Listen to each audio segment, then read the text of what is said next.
ये साल 1898 की बात है कि भावन नामी जेहलम के करीब अनडिवाइडेड ब्रिटिश इंडिया में एक बच्चा पैदा हुआ और ये खत्री फैमिली में थी। इस खत्री फैमिली में जब ये बच्चे का जन्म हुआ बड़ी खुशी हुई, लेकिन सिर्फ 6 माह बाद ये खुशी गमी में बदल गई। ये पहला सेटबैक था जो ज़िंदगी में इसे सामना करना पड़ा, जब ये सामना करने के काबिल भी नहीं था। और ये सेटबैक था इसके वालिद का इंतकाल। 6 माह की उम्र में इसके वालिद का इंतकाल हो गया। वालिद पेशावर में एक कॉन्ट्रैक्टर था और कुछ जमा पूंजी उसने छोड़ी थी। अब इसकी वालिदा बड़ी हिम्मत वाली खातून, अब ये हिम्मत वाली खातून ने इसके ज़िम्मे 2 काम थे। पहला काम कमाई करना, दूसरा इस बच्चे को पालना और तरबियत करना। यानी कि ये बिल्कुल उसी तरह ही था जैसे हमारी जान पर दोहरा अजाब है मोहसन, हमको देखना ही नहीं सोचना भी है। यानी कि सिर्फ एक काम नहीं 2 काम करने हैं। अब इस औरत ने दोनों काम बड़े खुश असलूबी से किए। बच्चे को प्राइमरी स्कूल में दाखिल करवाया, जो गांव में जैसे स्कूल हुआ करते थे। प्राइमरी पास किया तो हाई स्कूल चला गया। जितने लिमिटेड रिसोर्सेज थे उनमें रहते हुए बच्चे ने तालीम हासिल की। मैट्रिक कर लिया तो माँ विजनरी थी, माँ ने इसे लाहौर इंटरमीडिएट के लिए भेज दिया। लाहौर में आके बच्चे ने जब इंटरमीडिएट किया तो ये बच्चा बेज़ाते खुद बड़ा रिस्पॉन्सिबल था। इसे पता था कि मैं एक यतीम बच्चा हूँ, गरीब बच्चा हूँ, मेरे पास इतने रिसोर्सेज नहीं है, ना मेरे पास फाइनेंस बहुत ज़्यादा है, ना मेरे पास कुछ सोशल लिंक्स हैं। So I have to do something for myself and my family. मुझे अपने लिए और अपनी फैमिली के लिए कुछ अनोखा करना है, ये इसके दिमाग में था। ये बात दिमाग में रखते हुए इसने एक मैजिकल स्टेप लिया। ये मैजिकल स्टेप इसकी ज़िंदगी बदल के रख गया। क्या मैजिकल स्टेप था? इसने 2 काम किए उस दौरान, उस ज़माने में। इसने इंग्लिश को सीखा और इंग्लिश में अच्छी कम्युनिकेशन इसने अबूर हासिल कर लिया। दूसरा काम इसने किया कि शॉर्ट हैंड और टाइपिंग सीख ली। ये 2 काम थे, 2 स्किल्स थी। ये उस वक्त तो यूँ लग रहा था कि ये इसने क्या किया, कुछ भी नहीं है ये तो। ये 12 पढ़ने से ये क्या कर लेगा, क्या कमाल कर लेगा ये। लेकिन आप देखिए कहानी तो असल में अब शुरू हुई है। ये जो इंग्लिश इसने सीखी, ये जो शॉर्ट हैंड इसने सीखा, ये टाइपिंग इसने सीखा, ये इसकी ज़िंदगी बदलने वाला था। कैसे ज़िंदगी बदलने वाला था आप सुनिए। अब लाहौर में इसने एक कंपनी, जूतों की कंपनी में अप्लाई किया, इसकी जॉब हो गई। ये जूतों की कंपनी कोई 2-3 साल अभी इसने काम किया था कि इंडिया में अंग्रेज़ सरकार ने रॉलेट एक्ट लगा दिया, जिसकी वजह से बिजनेसेस तबाह हो गए, बंद हो गए। और ख़राबी किस्मत का हाल क्या बताएं, बरसती आग जो बारह की आरज़ू करते। तो इसके साथ भी यही हाल हुआ कि अब जब ये समझ रहा था कि मैं सुपरवाइज़र बन गया हूँ इस जूतों वाली कंपनी में, तो मैं खुशहाल हो जाऊँगा, कंपनी बंद हो गई। अब इसके पास और कोई काम भी नहीं था। वो ना हो गया जो मोहब्बत में नाकाम तो करूँगा क्या, मुझे तो कोई और काम भी ढंग से नहीं आता।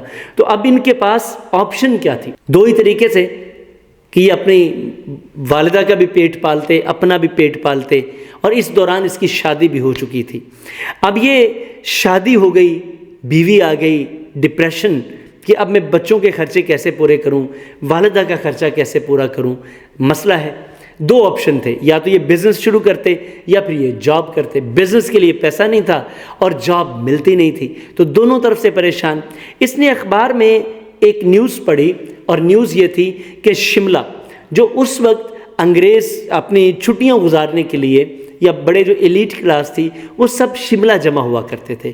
जैसे आज लोग मरी का सफ़र करते हैं, नारायण कागान के करते हैं, तो उस वक्त शिमला का भी इसी तरह ही किया करते। शिमला पहुंचा, जॉब के लिए इंटरव्यू दिया, लेकिन ख़राबी ये किस्मत फिर सामने खड़ी थी, रिजेक्ट।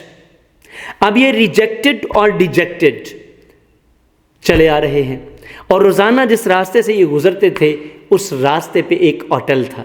उस होटल का नाम था सेसिल होटल। और ये होटल उस वक्त जितनी एलीट क्लास थी, टॉप नॉच थे, ये उनके लिए था। आम लोग इसमें दाखिल भी नहीं हो सकते थे। जब ये उस होटल के सामने पहुंचा, इसने वहाँ की टॉप नॉच फैकल्टी को देखा, इसने वहाँ पे एलीट विजिटर्स को देखा, ग्रैंडर ऑफ द होटल को देखा, तो इसके मन ने चाहा, दिल ललचाया कि मैं भी यहाँ पे जॉब करूँ। और ये कर भी क्या सकता था? ये जॉब की तलाश में तमन्ना लिए, तड़प लिए, ये गेट की तरफ बढ़ा। जब ये गेट पे पहुंचा तो गार्ड्स ने रोक दिया, ना भाई ये तुम्हारे लिए नहीं है, ये होटल तो सिर्फ और सिर्फ अमीरों के लिए है, यहाँ सिर्फ अमीर आ सकते हैं, तुम यहाँ अंदर दाखिल नहीं हो सकते। रिजेक्टेड तो पहले ही था, इंटरव्यू से रिजेक्ट हुआ, यहाँ से डिजेक्टेड, मायूस हो गया, लेकिन हिम्मत नहीं हारी। हेमिंगवे के अल्फाज की तरह इसने ये ठान ली कि a man can be destroyed but can not be defeated, कि मैं हार नहीं मानूंगा। ये वहाँ खड़ा रहा यहाँ तक कि मैनेजर खुद छुट्टी के टाइम बाहर आया। ये भाग के मैनेजर के पास गया और मैनेजर से कहा, sir I am looking for a job, do you have some vacancy. Manager ने पीछे मुड़ के देखा तो मैले कुचैले कपड़ों में बड़ी खूबसूरत अंग्रेजी बोलने वाला लड़का खड़ा था। मैनेजर बड़ा इंप्रेस हुआ कि शायद कोई कमाल है ये। वो अंग्रेज मैनेजर था। अंग्रेज मैनेजर ने ये सोचा कि शायद कोई कमाल है, कपड़े अगरचे इसके पास अच्छे नहीं है लेकिन विजन का कमाल लगता है। उसने जॉब ऑफर कर दी, कहते जी अगले दिन आ जाओ। तो क्लर्क की जॉब मिल गई, बड़ा खुश। इसकी तो 5 घी में आ गई। 50 रुपए की नौकरी, घर से 25 रुपए लेके आया था, यहाँ 50 की नौकरी मिल गई, कमाल हो गया। अब इसने क्या कमाल किया, ये कहानी हमें बहुत कुछ सिखाती है। ये केस स्टडी हमें सिखाती है कि हमने ज़िंदगी में कामयाब कैसे होना है। इसने एक नौकरी के पैसे लेता था 50 रुपए, 4 नौकरियां शुरू कर दी।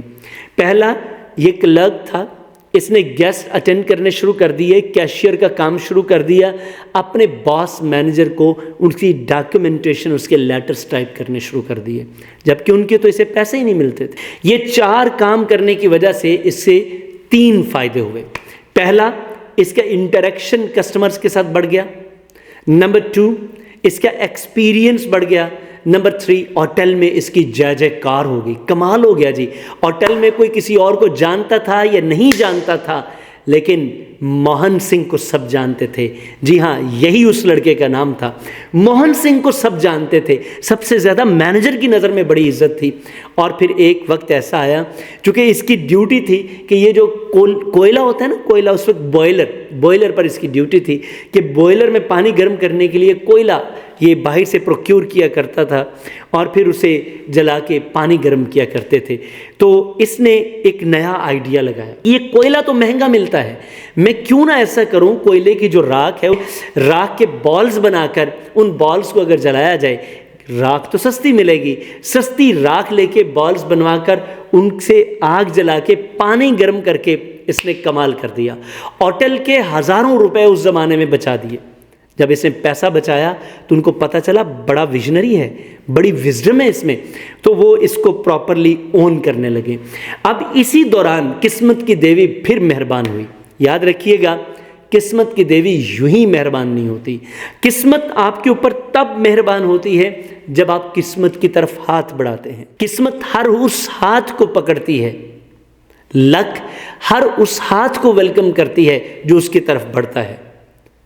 इसी को कुरान ने कहा है कि अनलैसा लिल इंसान इल्ला मा सा, इंसान के लिए वही कुछ है जिसकी वो कोशिश करता है। कोशिश करना तेरा काम है, देना मेरा काम है, ये मेरा अल्लाह कहता है।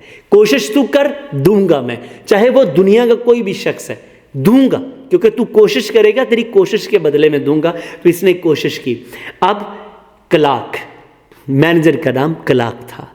क्लार्क साहब ने सोचा कि अब मुझे अपना बिजनेस करना चाहिए। मैनेजर रह रह के तो मैंने काफ़ी ज़िंदगी गुजार ली। साथ ही एक होटल था, होटल बंद था, मैनेजर को चलाना आता था। मैनेजर ने वो होटल परचेज कर लिया। और अब क्या हुआ होगा, उसकी नज़र में जो सबसे पहला एम्प्लॉयर होगा वो कौन हो? सवाल है आपसे। यकीनन मोहन सिंह। अब क्या मोहन सिंह को उन्होंने जॉब ऑफर की होगी? अरे नहीं बाबा, जॉब नहीं ऑफर की। ये फर्स्ट क्रोनिंग ऑफ लाइफ थी, पहला इनाम था जो उसकी मेहनत को उसे मिलने वाला था। क्लार्क ने इसे पार्टनरशिप ऑफर कर दी। आप हैरान होंगे कि ये कैसे हो गया। भाई, आपका नाम नहीं बोलता, आपका काम बोलता है। लोग आपके नाम की इज्जत नहीं करते, आपके काम की इज्जत करते हैं। जितना बड़ा काम उतना बड़ा नाम, गोल्डन लाइन है, नोट कर लीजिएगा। आपका नाम खत्म हो जाएगा, काम खत्म नहीं होगा। लोग आपको आपके नाम से याद नहीं रखेंगे, आपके काम से याद रखेंगे। याद रहना चाहते हो, जिंदा रहना चाहते हो तो काम से जिंदा रहो। तो ये इसने ऐसा काम कर दिखाया कि ये दिल में बस गया किसके, अपने मैनेजर के। ये वो ज़माना था जब अंग्रेज़ के साथ सलाम लेना भी इज्जत समझा जाता था। ये तो पार्टनर बन गया भाई, पार्टनर बन गया, अब तो पांचों घी में हो गई। अब ये पार्टनर बनने के बाद, पार्टनर है बिल्कुल थोड़े से पैसों का, लेकिन है तो पार्टनर। राहत इंदौरी ने कहा था, ये अफवाह थी कि मेरी तबीयत ख़राब है, लोगों ने पूछ पूछ बीमार कर दिया। 2 गज ही सही मेरी मलकियत तो है, ए मौत तेरा शुक्रिया, तूने मुझे ज़मींदार कर दिया। तो ये मोहन ने क्लार्क का शुक्रिया अदा किया। Sir, hats off to you, आपकी मेहरबानी, आपकी वजह से मैं मालिक तो बना, मैं तो नौकर था, नौकर से मैं मालिक बन गया हूँ। छोटा ही सही मालिक तो हूँ ना। एहसास सोचिए ज़रा, इमेजिन कीजिए, आइज़ क्लोज करें, आप सोचें कि नौकर से शिफ्टिंग हो रही है मालिक की। अब इसके पास 2 रास्ते थे। पहला ये रास्ता, अकड़ जाता, मालिक बन गया हूँ, मैं क्यों काम करूँ। दूसरा ये था, और मेहनत करता, और मेहनत करता, ह्यूमिलिटी में आता, आजिज़ी में आता, हम्बलनेस शो करता। इसने दूसरा रास्ता अपनाया, चूँकि इसने तरक्की करनी थी। इसने आजिज़ी दिखाई, अपनी बीवी को भी ले आया साथ, क्योंकि अब ये बिजनेस अपना था। अपने बिजनेस में बीवी को भी साथ लेके आया। दोनों मियाँ बीवी ने दिन रात मेहनत की। सिर्फ 2 साल के अरसे में ये वही होटल जो बंद पड़ा था, जिसकी ऑक्यूपेंसी सिर्फ 30 से 35% थी, लोग ही नहीं आते थे, अब यहाँ पे 80 to 90% लोग विजिट करने लगे। इसने अपनी उसी मैजिकल वैंड की वजह से, जो स्ट्रॉन्ग इंग्लिश कम्युनिकेशन थी, अपने पुराने कस्टमर्स के पास गया, उनसे मुलाकात की, उनको बताया सर यहाँ आइए। तो जो टॉप गवर्नमेंट एम्प्लॉयज़ थे वो इसके परमानेंट क्लाइंट बन गए। लोग इसे पहले बड़े अच्छे तरीके से जानते थे, तो इसने अपनी उस कम्युनिकेशन को और अच्छे तरीके से यूज़ किया और अपनी क्लाइंटल बढ़ाई। क्लाइंटल बढ़ा के फिर उस दौरान बड़ा अच्छा चल रहा था, सब अच्छा चल रहा था, सारा कमाल था। 3 चीज़ों के ऊपर इसने कभी कॉम्प्रोमाइज़ नहीं किया। ये इसका मानना था कि अगर आप क्वालिटी ठीक देते हैं, मैं हमेशा बिजनेस में कहता हूँ 3 चीज़ें मेंटेन रखिए, क्वालिटी ठीक रखें, क्वांटिटी ठीक रखें, नंबर 3 प्राइस ठीक रखें। अगर आपकी ये तीनों चीज़ें ठीक हैं, आपका कस्टमर सेटिस्फाई रहेगा, कस्टमर सेटिस्फाई रहेगा, आपको छोड़कर नहीं जाएगा। इसने तीनों चीज़ों को मेंटेन किया, बहुत अच्छा, बहुत आला, पैसा आ रहा है, इंजॉय हो रहा है, तरक्की हो रही है। लेकिन फिर कुछ ऐसा हुआ, क्योंकि इम्तिहान अभी ख़त्म नहीं हुए थे। तरक्की करने वालों के लिए इम्तिहान सबसे पहले होते हैं। मैं हमेशा कहता हूँ, कामयाब वो शख्स होता है जो इम्तिहानात से लड़ के निकलता है, कामयाब उसी को ही कहते हैं। तो अगर आप मुश्किलात सह नहीं सकते, ख्वाब देखना छोड़ दें कि आप कामयाब हो जाएंगे, कामयाब वही होगा जब मुश्किलात का सामना करेगा, आंखों में आंखें डालकर देखेगा, और फिर वक्त आएगा कि कामयाबी आपको गले लगाएगी। तो ये एक और इम्तिहान सामने खड़ा था। वो क्या इम्तिहान था? क्लार्क की बीवी बीमार हो। अब आप सोच रहे होंगे, क्लार्क की बीवी बीमार होने से इसके लिए क्या इम्तिहान था? क्लार्क ने फैसला किया कि वो अपनी बीवी का इलाज यहाँ से नहीं करवाएगा, वापस इंग्लैंड से करवाएगा। वापस इंग्लैंड जाना चाह रहा था और अब इस होटल को वो बेचना चाह रहा था। चूँकि ये पार्टनर था, क्लार्क ने ऑफ़र किया कि भाई अगर आप ये ख़रीद सकते हो तो पहले हकदार आप हो। लेकिन यहाँ पे क्या है मामला, पल्ले नहीं धेला, कर दी फिर मेला मेला, तो पल्ले नहीं है कुछ भी, क्योंकि ये तो 2, 4, 5, 10% का पार्टनर था, उससे तो गुजर बसर होती थी। अब क्या किया जाए? यहाँ पे इसकी बीवी ईशरण देवी बड़ी कमाल की औरत थी, उसने कमाल कर दिया, आगे बढ़ी, कहती परेशान नहीं हूँ, आप मेरे सर के ताज हैं, क्यों परेशान होते हैं? सारा जेवर उठाया, बेच डाला, लो कारोबार शुरू करो। लेकिन पैसे फिर पूरे नहीं हुए, क्या करेगा अब क्या करें? सोचा, गौर किया, दिमाग लड़ाया और वापस गांव गया। अपने गांव के मनी लेंडर से पैसे इंटरेस्ट पे लिए और मनी लेंडर ने भी मजबूरी का पूरा फ़ायदा उठाया। उसने कहा जी ये पैसे दे नहीं पाएगा और फिर वापस मेरे पास आएगा और मैं इसका जो कुछ है वो हथिया लूँगा। और उसने पैसे दे दिए। पैसे इतने ज़्यादा इंटरेस्ट पर थे कि अगर बिजनेस न चलता तो अल्टीमेटली ये बैंकरप्ट हो जाता। 20,000 रुपये अदा करके पहली मर्तबा ये पहले होटल का मालिक बन चुका था। याद रखें, ये वही लड़का है जिसको होटल में दाखिल नहीं होने दिया गया, ये वही लड़का है जो नौकरी पे आया था, ये वही लड़का है जिसका बाप नहीं है, यतीम है, ये वही लड़का है जिसके पीछे कोई रेफरेंस नहीं है, सिर्फ अपनी एक कम्युनिकेशन और हार्ड वर्क की वजह से अपने लिंक्स डेवलप करके आज ये मालिक बन चुका है। लेकिन कहानी यहाँ ख़त्म नहीं होती। 2 साल की मेहनत, पूरे 2 साल की मेहनत, दिन को रात कर डाला, रात को दिन कर डाला। सर 2 साल मियाँ बीवी ने मेहनत करके रुपया बचाकर दोबारा इन्वेस्ट करके सारा लोन चुका दिया और अब ये पहली मर्तबा मालिक बन चुके थे। सिर्फ 34 इयर्स की एज में ये पहले होटल क्लार्क्स होटल का मालिक था, तनहा। लेकिन कहानी अभी यहीं ख़त्म नहीं होती, इसका ख्वाब यहाँ तक ख़त्म नहीं होता। ये 50 कमरों का होटल था और ये ख्वाब सजा के बैठा था 500 कमरों का, कि मैंने अब 50 कमरों से 500 कमरों पर जाना है। कैसे जाऊं? इसी दौरान कलकत्ता में एक ऐसा होटल जहां पे एक ऐसा इंसिडेंट हुआ जिसकी वजह से मलेरिया की वजह से 6 लोग मर गए। होटल की साख खराब हो गई, लोग आना छोड़ गए। मालिक इतने बड़े 500 कमरे के होटल के एक्सपेंस बियर नहीं कर सकते थे, अब वो उसे लीज पे देना चाह रहे थे, यानी कि ठेके पे देना चाह रहे थे, बंदा ढूंढ रहे थे। इसे पता चला, कलकत्ता गया और 8,000 महाना किराए पर होटल ठेके पर ले लिया। लेकिन जब होटल ठेके पर ले लिया तो एक और मुसीबत सामने खड़ी थी। बाहर से होटल खराब है लोगों की नज़रों में, अंदर से होटल में इतनी मट्टी डस्ट जमी हुई है, दीवारें खराब हैं, फर्नीचर खराब है। इसे यूं लगा कि मर गए, लुट गए, बर्बाद हो गए, ये फैसला मेरा ठीक नहीं हुआ। लेकिन चूंकि इसे रिस्क लेने की आदत थी, फैसला किया और फिर उस फैसले को दुरुस्त साबित करना था। इसने फिर एक और काम किया। क्या किया होगा? फिर दोबारा लोन लिया और ये लोन लेकर सारा ग्रैंड क्लीन ऑपरेशन करवा डाला, अंदर से बाहर से होटल को लश पश कर दिया। खुद चाहे किया या नहीं किया, लेकिन होटल को लश पश कर दिया।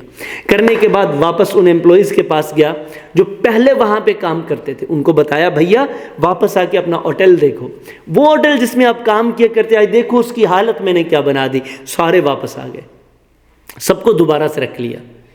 जब सबको दोबारा से रख लिया, उनको सैलरीज अच्छी दी और सबसे बड़ा काम जो इसने डिसिप्लिन का किया कि जिस वजह से होटल में ये इंसिडेंट हुआ था, इसने सारे बॉयलर्स, सारे टैंक्स, सब जो पाइप्स थे उतरवा के नए लगवा दिए। इन्वेस्टमेंट की सर, इन्वेस्टमेंट की, रिस्क लिया। और उसके बाद इसने ये आदत बना ली, जितना भी स्टाफ था मॉर्निंग में खुद खड़े होकर उन सबकी हाइजीन, बाल, नाखून, हर चीज़ पूरी हाइजीन का ख्याल रखा। और फिर आहिस्ता आहिस्ता ये बात जंगल की आग की तरह पूरे कलकत्ता में फैल गई कि अब ये ग्रैंड होटल पहले से भी ग्रैंड सर्विसेज दे रहा है। कमाल कर दिया इसने। वही होटल जो बंद था, अब उसकी ऑक्यूपेंसी 80 to 90% तक चली गई। चल पड़ा, कमाल हो गया, हर तरफ जय जयकार हो गई, वाह वाह बल्ले बल्ले हो गई और 500 कमरों के होटल का मालिक बन गया। 500 कमरों के होटल का मालिक बनने के बाद फिर अभी और भी इम्तिहान हैं बाकी। कौन सा इम्तिहान? सेकेंड वर्ल्ड वॉर आ गई। सेकेंड वर्ल्ड वॉर आई, अंग्रेज़ों ने कलकत्ता को अपना बेस बना लिया, बेस कैंप बना लिया। अब यहाँ पे जितनी बड़ी इमारतें थीं सबको अपनी तहवील में लेना शुरू कर दिया और अल्टीमेटली ग्रैंड होटल की भी बारी आ गई। अब फिर मायूसी, फिर परेशानी, फिर सोच विचार, क्या करें, अब क्या करूं, अब क्या करूं? मालिक है, अंग्रेज़ तो मालिक है, मैं उनके साथ कैसे लड़ूं, क्या करूं? इसने मसले को उलझाने के बजाय सुलझाने की ठानी। फिर इसकी मैजिक वेंड काम आई, वही जादू की छड़ी इसने दोबारा हिलाई। वो क्या जादू की छड़ी थी? ये गया अंग्रेज़ ऑफिसर के पास, उसे बताया, sir, if you manage the hotel, the cost will be 12 rupees per day. But if I manage, I can manage it in 10 rupees. So I can save you 2 rupees per soldier. अब just imagine कि how much money is going to be saved. अंग्रेज को बात समझ आई, अरे वाह क्या बात है, कमाल है, एक तो हमारी मैनेजमेंट से जान छूट जाएगी, दूसरा हमारे पैसे बच जाएंगे, आइए ये तो कमाल का लड़का है। उन्होंने इसकी बात मान ली, एग्रीमेंट डन हो गया। एग्रीमेंट डन करके होटल वापस आया और 1400 लोगों की ऑक्यूपेंसी का होटल 4000 में बदल डाला। ये विजन था, ये क्रिएटिविटी थी, ये रिस्क था। और आप हैरान होंगे, वही होटल जो इसके हाथों से निकलने वाला था, उसी होटल से ये जंग के एंड होने तक करोड़ों रुपए कमा सका था, करोड़ों रुपए कमा चुका था। और करोड़ों रुपए भी अंग्रेज सरकार से कमा चुका था। और अब इसका दो कमाइयाँ इसने की, पहली कमाई पैसों की शक्ल में, दूसरी कमाई अंग्रेज सरकार के साथ ताल्लुक की शक्ल में, जिसकी वजह से बाद में इसे राय बहादुर का टाइटल भी मिला। अब जब ये जंग खत्म हुई तो इसी दौरान जब इसने इतने करोड़ों रुपए कमा लिए तो इसका नेक्स्ट टारगेट था 500, 50 से 500 पे आया, 0 से 50 पे आया, 50 से 500 पे आया, 500 से अब इसका टारगेट था इंडिया की जो सबसे बड़ी होटल चेन है AHI, associated hotels of India.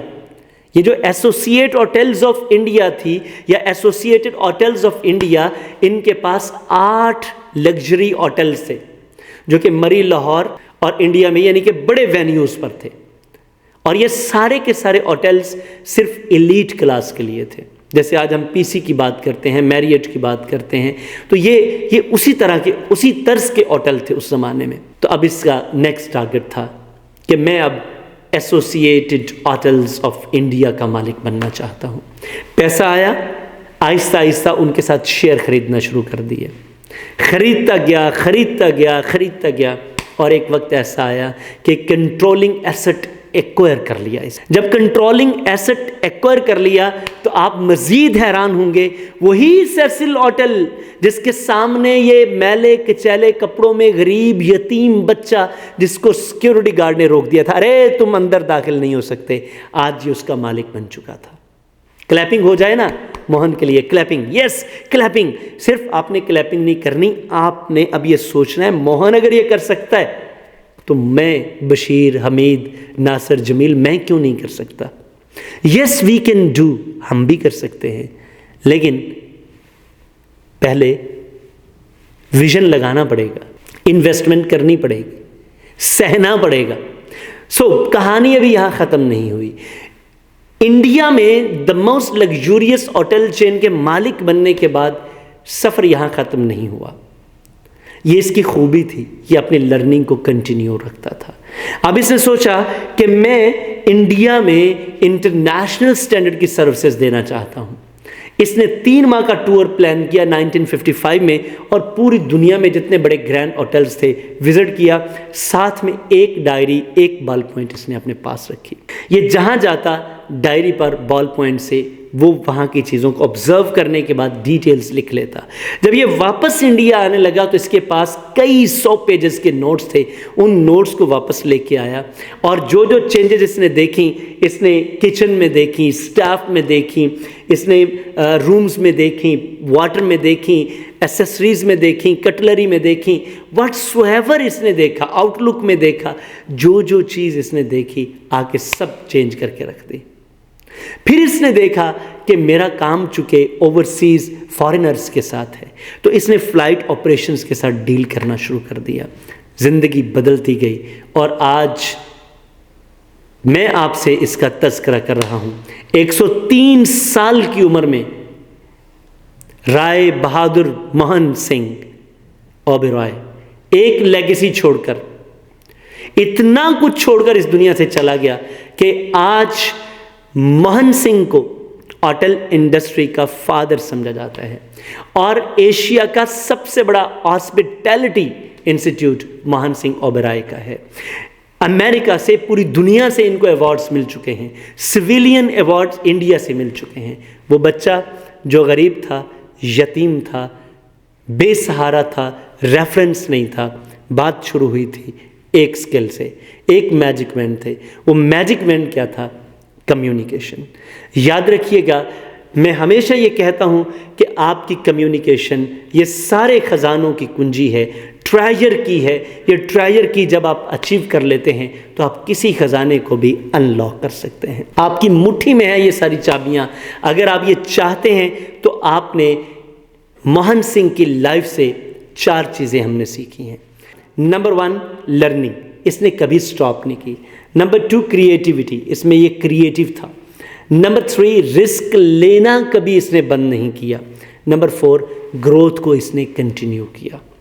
Freedom इसके पास आ गई और ये आगे बढ़ता रहा। आप अगर आगे बढ़ना चाहते हैं, ये एक ऐसी मिसाल हमारे सामने थी, 0 to हीरो, कुछ भी नहीं था, बहुत कुछ बना डाला। तो अगर आपके पास भी कुछ नहीं है, कोई मसला नहीं है। सारे ही 0 से शुरू करते हैं। मैं भी 0 से शुरू किया है, आप भी 0 से शुरू करेंगे और आखिरकार आप हीरो बन जाएंगे। तो बनना चाहेंगे हीरो? अगर आप हीरो बनना चाहते हैं, आपके जहन में कोई आइडिया है, आप उसको अप्लाई करना चाहते हैं, नंबर आपकी स्क्रीन पर आ रहा है, अभी डायल करें। अगर आप खुद नहीं कर सकते, आप हमसे रब्ता करें। हम आपका माइंड बनाएंगे, हम आपको प्लान बना के देंगे, हम उसकी एग्जीक्यूशन करवा के देंगे और फिर आप भी इस डगर पर चल पड़ेंगे। और अल्टीमेटली किसी दिन कोई आपकी केस स्टडी भी बयान कर रहा होगा और दुनिया आपको जानेगी, आपके नाम से नहीं, आपसे काम से। आपका काम बड़ा होना चाहिए, नाम खुद ब खुद ही बड़ा हो जाता है। People are remembered by the actions, not by the sayings. So actions speak louder than the words. Make your actions speak louder than your words. I must say you can become a successful person. See you in the course, see you in the personal coaching, और यकीन है कि आप भी कामयाब होंगे। The best of luck.